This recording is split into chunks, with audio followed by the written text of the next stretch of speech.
Jazz clubs around the world are sitting empty, but jazz musicians will always have great music and stories to share.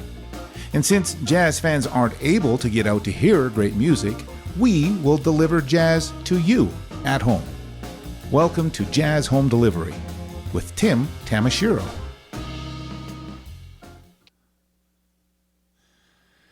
Hello friends, Tim Tamashiro here with you. This is Jazz Home Delivery, where we take the wonderful jazz musicians that are out there in the world stuck at home, and we're bringing them to you at your home. So glad to be here with you this evening. We're here as part of the JazzYYC TD International Jazz Days. This is the virtual festival, 28 days in a row, and I think there's only about 9 days left. So we've been on a real long haul here, but really enjoying ourselves because we have excellent musicians every night. Tonight's friends are from Calgary, Michelle Gregoire, a wonderful pianist, and she's just gotten a brand new what is it called? Commission piece that we're going to be talking about. And also Tyler Hornby, who literally grew up here in Calgary with a family that everybody was musical. This is going to be a lot of fun. Here's all three of us in the same room together. Hello, everybody. Hey, it's so nice to see everybody. Yeah, we sort through little technical things every now and then, but now we actually see everybody and hear everybody, and life is good, right? Yeah, definitely. Really Michelle, cool. what did you spend your day doing today? I got ready for this a little bit. I kind of set the scene, and I taught a couple of piano lessons and replied to a few emails, did a sound check. Felt like a normal musician day, as a matter of fact. Yeah, you took care of a lot of admin, it sounded like. Well, I guess admin is always part of our life, no matter what, I guess, maybe, you know. You got that right. Tyler, how did you spend your day? Did you get out for a little bike ride, or is it a little too wet? Yeah, no bike ride today. I took a pass on that one. Hopefully in the next couple of days. I did some homeschooling with my daughter, which was a lot of fun. Got to upload stuff, figure out what they want. So trying to get all that done. Did a little grocery shopping, and then just some stuff at home here.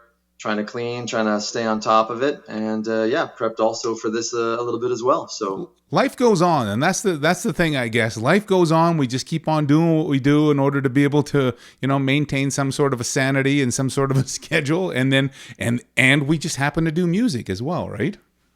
Absolutely. Yeah. Absolutely. Oh, that's great. Well, thank you both for joining us. Tyler, I'm going to excuse Michelle and I, and we're going to just pop over and have a little chat, and then we'll come back and see you in a few minutes, okay? Awesome. Thanks, buddy.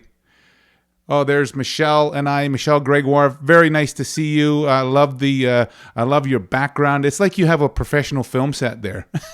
Oh, well, that's fun. Well, yeah, I don't know.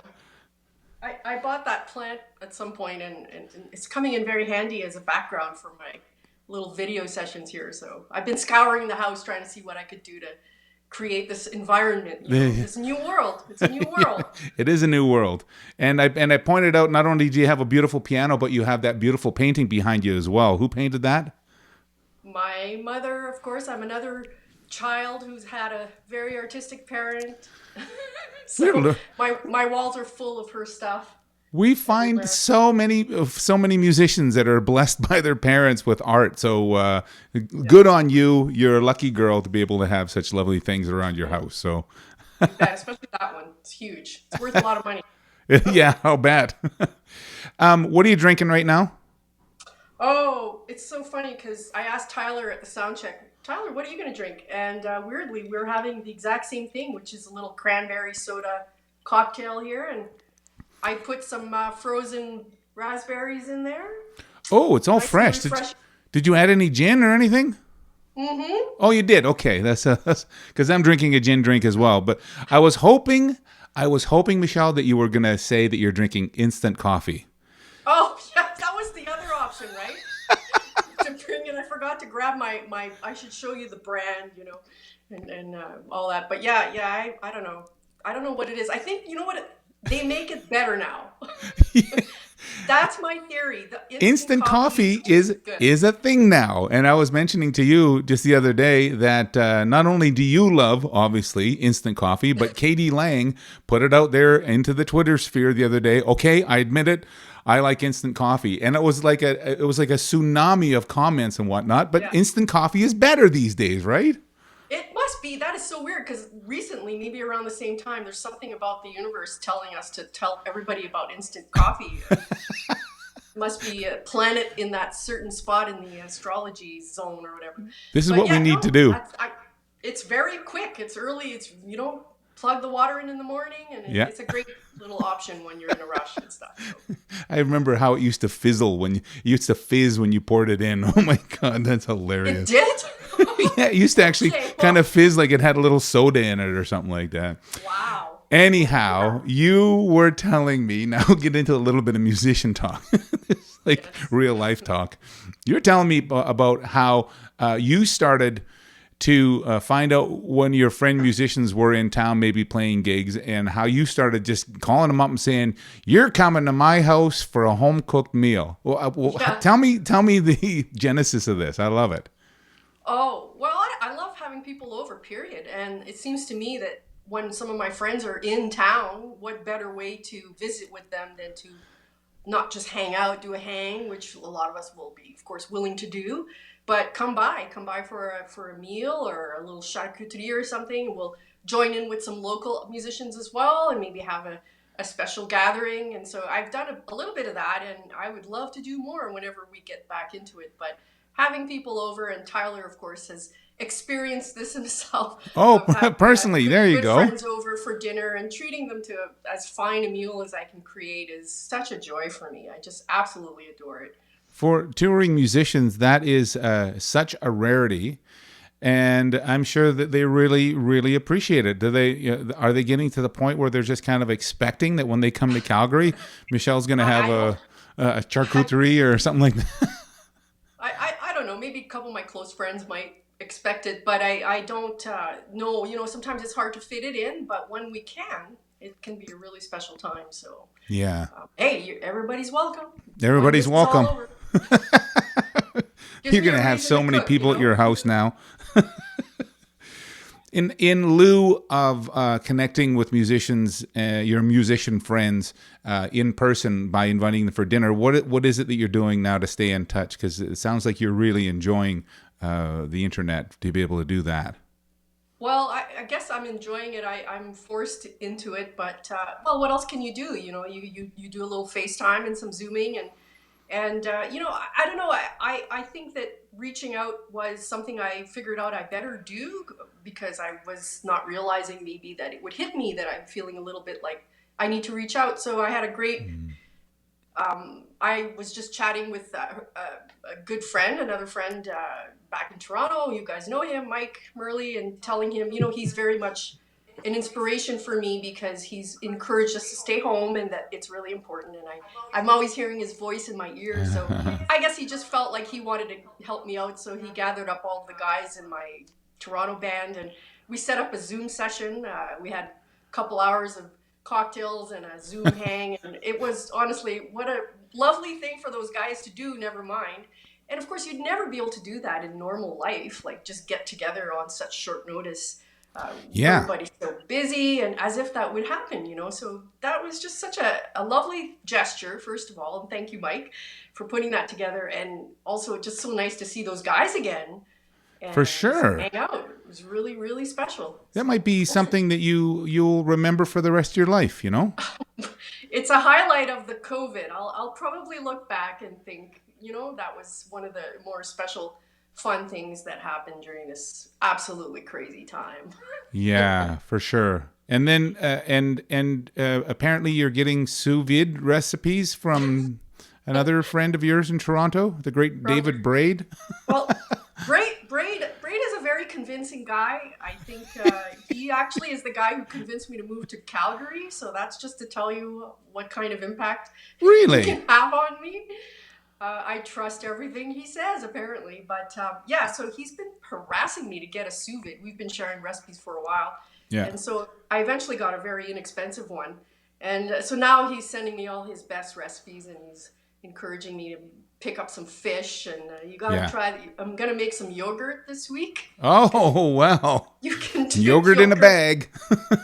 Whatever. You know, I'm willing to try a new thing. It's a new gadget. It's just fun. Yeah. You know? For those of you who don't know what a sous vide is, it's a gadget that heats up water to a very, very specific temperatures, and then you put, how do you describe it, Michelle? Well, Meats it's a or water food. bath, right? It's a water bath, but it cooks things very, very, very slowly and just takes them to just the temperature that you want, and then maybe you might finish it in a hot skillet or something. But it's delicious. Yeah, it's the best way to cook a steak, as far as I'm concerned, if you're into that, or any kind of delicate thing. Like, so I'm really excited to try the fish. That'll be my next project. And remember, chicken thighs. Chicken thighs those are the winners. Oh. Yeah, Yeah, chicken you were thighs. saying. So you need to, everybody, send me your sous vide recipes, please. There I need you a go. project. Earlier today, you were gracious enough to create some recordings for us, and I'm excited to play some music for our guests. The first song that you recorded is Blue Monk. Tell me about your treatment of this. Well, you know, most of the time when I perform in concert, I'm doing original music, so I thought I'd play some standards and some blues, and of course, Blue Monk being a big piano blues tune. I absolutely adore playing this one when I do play solo piano, so hope you enjoy it. There's a lot of interesting rhythmic things that you add in. Whether it's a hiccup on the left hand or some sort of a little splash on the right hand. Is this the way that you've always played it, or did you just do this just special for us? Oh, I don't know. I mean, maybe I had a hiccup, or maybe you're talking about the offbeats. You know? Yeah. I didn't mean hiccup as in a mistake. There are no mistakes. That's okay. Well, I thought you meant the offbeats, but I did have a hiccup in that tune somewhere. But nonetheless, yeah, the offbeats. Those are the forward-moving rhythms, as Bob Brookmeyer liked to describe them, and those are the things that make things feel forward-moving, make things swing, right? You always hear us comping on those rhythms, and drummers are also comping on those offbeats on the snare sometimes. So they're the beats that swing, right? So hopefully it's swinging. It's super cool. It's super swinging, Michelle. I'm so happy to play this for everybody now. Michelle Gregoire is here as part of the TD JazzYYC International Jazz Days. This is the virtual festival that we have going on right now, and here she is with her version of Blue Monk.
Michelle Gregoire with her version of Blue Monk here on Jazz Home Delivery.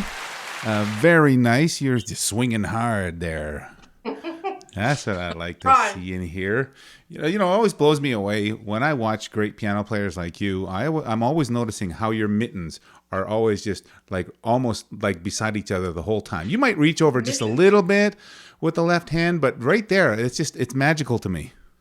Oh, interesting stuff. It depends what your technical background is, Like Yeah. I worked with a guy who really made sure that you had a minimal amount of tension in your hands, and used. So I always get that comment of, you look like you're doing nothing, but that's good. That's a good thing. In that philosophy, in the Dorothy Taubman philosophy. Make it look easy. Tommy Banks did the same thing. I commented on him when he was playing piano. I go, Tommy, it's like your hands are tied together. He goes, oh, I didn't even realize that, Maybe that's kind of how we survive playing with two hands. We connect them somehow. Yeah. During the week of COVID, like when it actually just hit, you were presented with a very interesting project. Tell me about the commission that the Winnipeg Jazz Orchestra has asked you to do. Yeah, no kidding, eh? Well, I guess it was like the 20th of March when the everything just closed 19th, 20th or so, which is about when I started isolating. Yeah. And then, everything closed down, right? So it was just, everybody was panicking. I guess we're not going to be working. It's going to be really weird.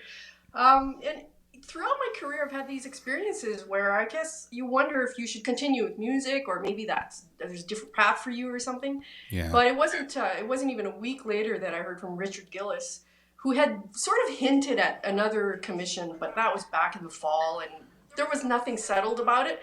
He happened to send me an email and said, Michelle, we got the Canada Council grant, and could you please write us a piece, and here's how much money we have.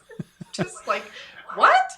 What are the chances of that? And it just happened to have landed right at the time when it probably would have been the most like precious, right? For sure. I mean, I'll be honest, it's hard for me to compose in any context in terms of getting it out. It's a laborious process for me. And in these times, it might even be a little more challenging. But at the same time, I mean, I took it as a sign from the universe, just keep doing what you do. Here's a little something that's going to help get you through. And then, of course, what perfect timing. This is what we should be doing, is composing and creating if we can, if our headspace can permit it. Yeah. Yeah, I'm looking forward to that. What is the piece going to be about? Well, the basis of his commission proposal for the whole project was to have a concert with music by Manitoban composers, or Manitoba-based, featuring some of the many cultures that live in Manitoba. So there'll be a piece, I think, like Richard Gillis has an Icelandic background, so there's quite a large Icelandic community in Manitoba. Oh. He's kind of representing that, and I'll be representing the French-Canadian Métis, which I've written a suite for them with that sort of topic, and it was really well received. So he wants another kind of similar thing. And Jeff Presloff's writing a piece, and there's quite a few people that will be involved in this project. I guess it's a little bit like the last big project we did with the Canada 150, where there were, in that one, there were composers from across Canada, like contributing different movements and stuff.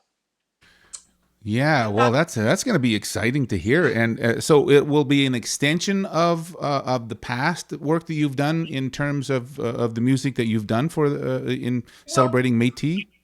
I don't know if it'll be an extension, but he's hoping he just wants me to represent who I am. Yeah. In the sense that, please represent your own culture and community, because that's what we're looking for. Just want to sort of reflect, and everyone should have their voice heard, right? This is sort of his thinking in this, and he wants me to, whatever my voice is, which it happens to be that, then that's what he wants me to try and reflect. You do you, Michelle. You do you. I will do what I can. See what happens. That's going to be amazing. And then on top of it, so that's keeping you a little busy. But on top of that, you say you've got about 20 students every week as well. That's like juggling cats, as far as I'm concerned. That's a big load of students to manage. But you seem to be an expert at it.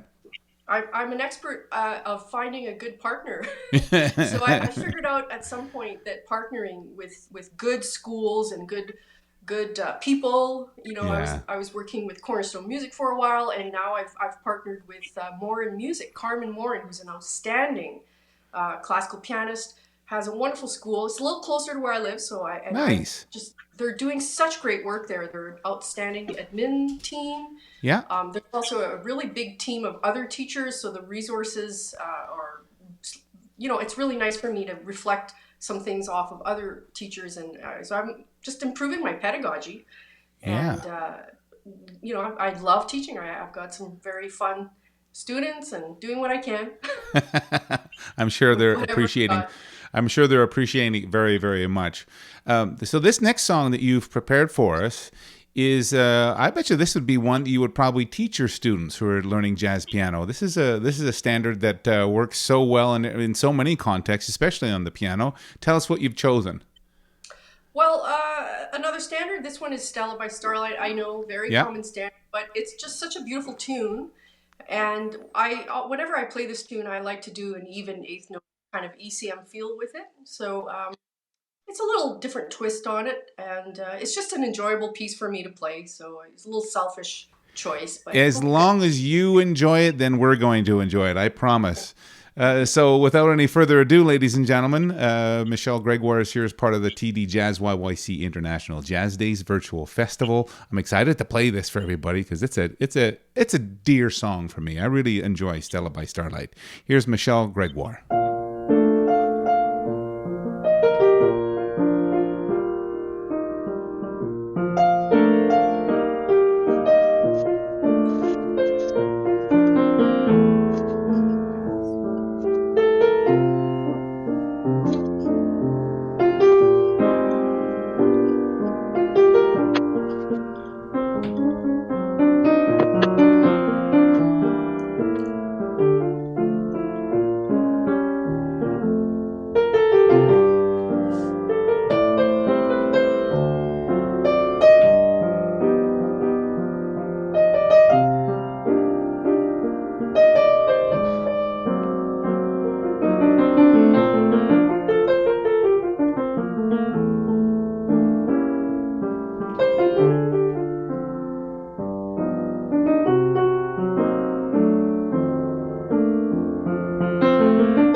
Hooray for Michelle Gregoire playing Stella by Starlight.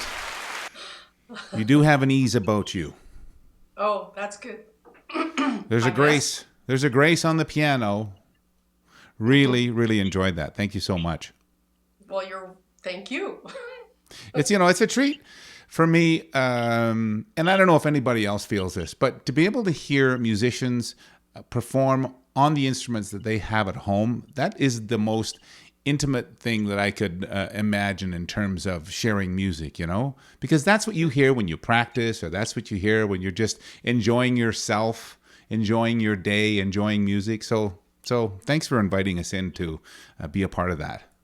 You're welcome. And I do love this piano. I was going to buy a less high-end version of an upright Yamaha in this case. And of course, I went through the whole store in Winnipeg. Yeah. And Dave Thompson at the time, who was selling pianos, of course, I landed on this one, and it's the most expensive, higher-end version. But they sort of sponsored me when I was in Winnipeg. Nice. The St. John's Yamaha. So I got a great deal on that. And it came with me when I moved to Calgary. That's of course. Sure. Yes. Well, you deserve it. Thanks very much for being on the show, Michelle. If you don't mind, I'm going to pop over and talk to Tyler Hornby now. We got rhythm over on the other side here. Tyler Hornby. Here he is. He's right there. There you are. Nice to see you, sir. Hey. How's it going? It's good to see you, buddy. Yeah, good to see you too. This is so much fun to get together with people at their homes. Are you in your music office, or is this like your office? Yeah, this is sort of like the office, I guess you could say. But I think every room is a music office, to be honest, including the bedroom and the bathroom. There's music everywhere, whether it's sheets of music, drumsticks, drum pad, piano music. It's all over the place. So it just becomes a musical. I'm trying to picture the set of drums you have in the bathtub right now. Yeah. They're plastic for sure, Yeah. They don't rust. No, that's for sure. You're loving spending this time of COVID at home because you really get to spend some precious time with your daughter and do the homeschooling like you mentioned. But is music part of the homeschooling for your daughter? Yeah, very much so. She's in piano lessons, so that's a weekly thing, and she's also in drum lessons with me.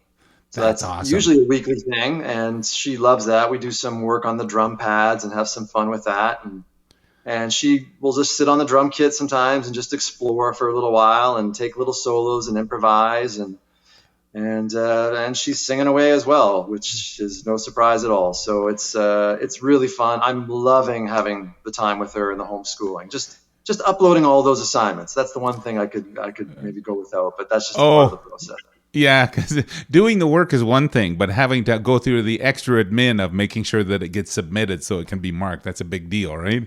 Yeah, exactly. So, but we're doing great here. So it's I'm embracing it, to be honest. Yeah. And you made that positive choice to embrace this time as being, really constructive and meaningful for you and for your daughter and for, your career in music. What are you being productive with these days? So I'm doing a little bit of composing on the keyboard because I'm hoping to do a new album here in the next year or two. I'm doing some practicing on the drum kit and the drum pad, sort of going back to the roots a little bit, going back to some stuff I was doing way back with some of my old drum teachers with snare drumming, and doing some online lessons as well. So there's a bit of that. And also actually just going through gear that I don't need anymore, or gear that needs repair, these kind of things that you kind of leave by the wayside, that all of a sudden you're like, well, wait a second, I have time to do this. I better get on this. So I'm trying to be productive that way. So what kind of gear are you talking about? Like you have a bunch of extra skins laying around, or drums, or are you a bit of a drum hoarder? I'm not. Well, I'm probably in the middle, I guess you could say. So I have 4 drum sets, and I'm trying to manage them and make sure all the equipment's up and running. I just have a lot of equipment that maybe could use a little care. So, this cowbell doesn't hook up to this thing properly. I need to deal with that. Or I should change out this drum head. Or I should do this, right? Yeah. So, it's just part of what you do. And it's sometimes it could be tedious, or it's not as interesting to do, but it needs to be done. So. And you're saying that this time, because it's quieter, you don't have gigs to go to, and you're kind of paring down, spending more time at home. It reminds you of the days when you're in university. Yeah, this whole thing of hunkering down hasn't been a problem for me, and largely because this is what I did through my entire time in university was barricade myself in a practice room and practice for ridiculous hours on end. And Really? so for me, day and night till midnight, sometimes 1 a.m. I'd be at the school, and that's when they used to allow that. Yeah. And you just lay into it, take little breaks, go back to the practice room, work on some of your homework, then go back to practice, then work on the other thing over here. So for me, this is kind of not unnormal or abnormal to really have this time period. And Yeah. even having done some, the Banff Center, when they have these residencies, right, that they sit and you hunker down into your little cave and you have that creative time. So I've been able to just look at it like it's an extended Banff residency, but just no mountains. Yeah. So, well, you might be able to see your mountains from your house on a good day, but Yeah, that's true. That's true. Well, that's nice. What a positive way to just look at your situation right now. And when you think about it, I mean, there's nothing any of us can do about it. So what can we do to be able to to enjoy it? So do you think you'll find yourself richer at the end of this experience? I certainly hope so. I hope that, maybe if there's not as much performing going on or live performing, maybe there'll be other things that will come to fruition, like a new album. Okay, a new concept for an album, a new path, a new goal that's set. Okay, when things kind of come back, we're going to get this tour going and we're going to get this thing going. So, I mean, I was in the middle of booking a tour in Poland for the new year in January. Oh, wow. With a guitarist in New York, and then with a Polish bass player, Piotr Lemanczyk, who I've done a lot of work with. And so all of a sudden that got put on hold. Well, that's only put on hold. That's going to happen. So now let's plan and let's wait till some things get back in place. So there's things like that too, to kind of let your mind percolate with. And, just as with what Michelle was saying, is just be creative, compose, make use of the time. Yeah. And hopefully I will be better at the end of it. That's the goal. So I hope so. Nice positive sentiments there, that's for sure. But I could imagine, if you're planning a tour, a European tour, and then when you think about it, Tyler, there's never been a time where all travel has stopped. I know. It's crazy, isn't it? I was in talking with Piotr. He was in Poland, and of course, all this was hitting over in Europe sooner than it was to us. Mm-hmm. And I said, "So I've got the dates. I think I've got things lined up." And he said, "Well, hold the phone here. We may not be doing this." And at this point, we had not been dealing with this yet. And so for me, it was like, "Oh, okay."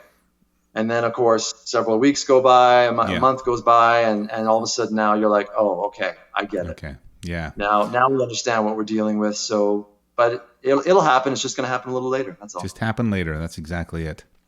You're such a wonderful drummer, and I really enjoyed watching the piece that you submitted to us that we're going to play right now.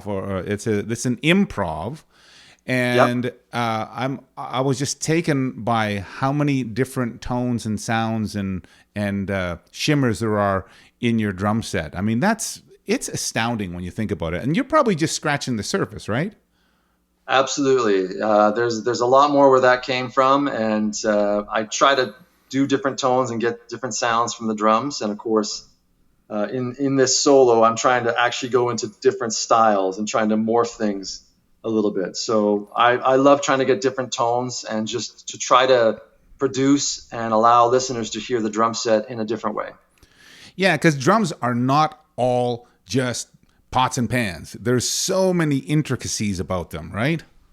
Absolutely. I mean, you can start with pots and pans. You can include pots and pans if you want, but it's great just to explore the drum set. And having spent a lot of time doing that, I try to have that come to fruition on the performances that I give, and all the time. Yeah, I really appreciate the when you kind of get into a little bit of a street beat kind of groove about 3/4 of the way in. I was shaking my money maker listening to that. So I hope that everybody really enjoys this. Tyler Hornby is here as part of the TD JazzYYC International Jazz Days. This is the virtual festival. This is a lovely drum solo with so many layers. I hope you really, really enjoy it. Here's Tyler Hornby.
Nice little smile there at the end, Tyler. Thank you very much. Oh, you really worked yourself on that one. Yeah, I was can. sweating, man. I worked really hard. You really really got hard back to actually your on that. seat quickly too. Boy, that was really something. Oh, thank you for that. Yeah.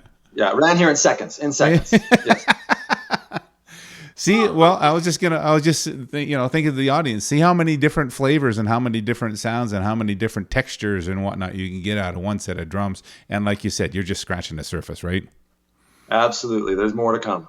Mm-hmm. Tyler, you told me the most wonderful story about your upbringing here in Calgary and how everybody in your entire home made music a priority. Everybody loved music. And at one point in time, there were 3 bands. You had a band, your brother had a band, and your dad had a band, and you were all using your basement as a rehearsal space. Tell me, how did your mom deal with it? My mom is a very patient person, and Mom, I love you and thank you for your patience for all those years. Yeah. It was really, really neat when you grow up with a dad who's a musician, a guitar player, and a singer, playing in all these party bands and doing all this cool stuff. And you don't realize that that's actually very unique. And not everybody has that upbringing. Everybody comes to music in their own way.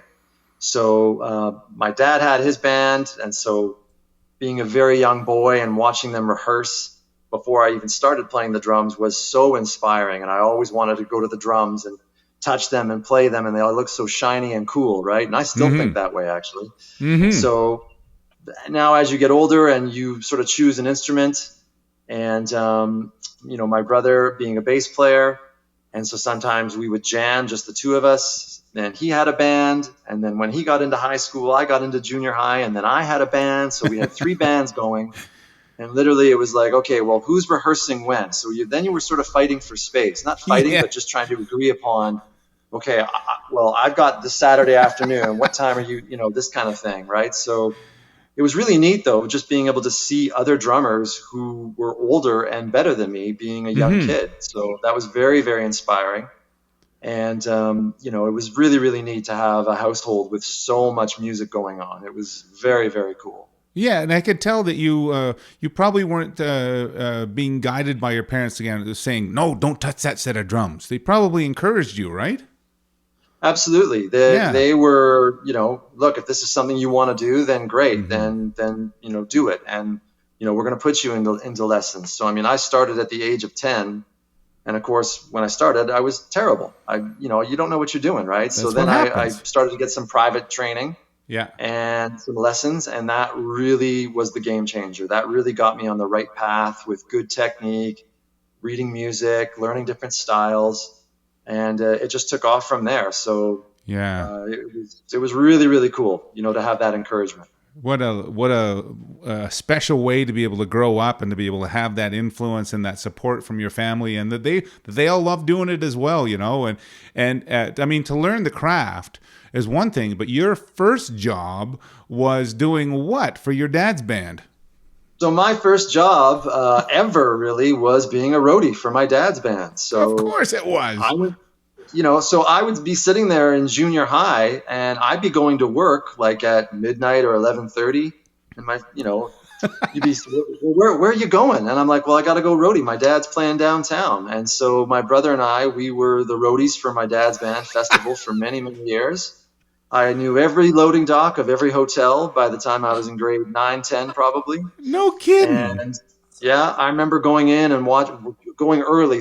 We would often go early and just watch them play, just sit on the side, right? Yeah. And several musicians who played in his band for years. Of course, I grew up, and now I'm playing with them now, and they've influenced me hugely. So it's Pat Beliveau was playing in my dad's band, and he took me to my first drum clinic when I was in high school, and here we are as cohorts and working together,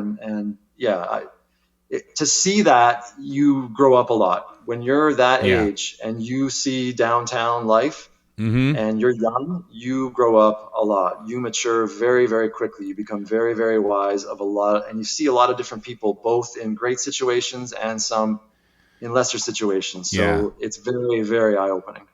But you also see the music business from a completely different side, because it's not all glitz and glam and whatnot. It's a lot of hard work, like that loadout. Oh boy, is that tough work sometimes. Yeah, you learn to be efficient, and you Mm-hmm. learn to plan, and as a person who's going to pack a van full of gear, it has to go in a certain way. Certain way. There is a certain way this gear goes in. You're looking for the perfect pack, so now it's much easier just with a drum set, and you can just throw it in the back, and it's all easy and good, right? So, but it was Yeah. a great learning experience. It's wonderful. And I wouldn't change it. And you can sign up for Tyler Hornby's How to Pack a Van Full of Music Equipment course, available now on, That should be the next video, right? Yeah, right? Absolutely. That should be the next video. You could rock it, that's for sure. Tyler, it's been such a treat hearing about your life now and your life growing up as a kid. Boy, you have really had a blessed upbringing, and I can tell that you're really passionate about passing that on to your daughter as well. Absolutely. Whether she decides to do music for a career, that's up to her, but she Yeah. will be exposed to it. There's just no way around it. So, I mean, she's already come and helped set up my drums on a few gigs before, done a couple sound checks or whatever. And I said, if you want to sit over and just wait. And she goes, no, Dad, I want to help. And she's trying to pick up the bass drum and the floor tom and move it over. And she's right in. She loves it. She's right in there. So it's, I'll leave the heavy gear to me. So I'll let her have the lighter stuff. Daddy-daughter time will always be daddy-daughter time. Exactly. That's for awesome. sure. Thank you so much, Tyler. What a treat it was to hear all your stories. I'm going to bring Michelle back into the mix here and have all three of us do a little wave goodbye. Thank you both for being on the show. Really do appreciate it. Thank you so much. It was great. Awesome. It was fun. And it was fun to see Tyler. How else are we going to hang out? This is the wave of our current life now. Is seeing each other on the little screens. Yeah. I might have to arrange a Calgary jazz musician hang, maybe on Facebook or something along those, or Zoom or something along those lines. I think that'd be a lot of fun. Sure. Yeah, it would be for sure. Absolutely. I'll join in. Yeah, sure. There you go. Thank you both for being on the show. I really do appreciate it. I just want everybody at home to know that this entire festival has been brought to you by TD JazzYYC, and we have a bunch of sponsors that we would like to thank now, so stay tuned. JazzYYC would like to thank the following sponsors for their generous support that has helped bring this virtual jazz festival to you. TD, Jazz Home Delivery, the City of Calgary, Alberta Foundation for the Arts, the Government of Canada, Calgary Arts Development, Inglewood BIA, CKUA Radio, Calgary Public Library, CADME, the Coalition for Music Education Music Monday, Studio Bell, home of the National Music Center, Decidedly Jazz Danceworks, Arts Commons, and the Music Mile. Thank you. If you've enjoyed this broadcast, please subscribe to this page, and if you want to receive more information about this or any of JazzYYC's other upcoming programming, please visit jazzyyc.com and become a member.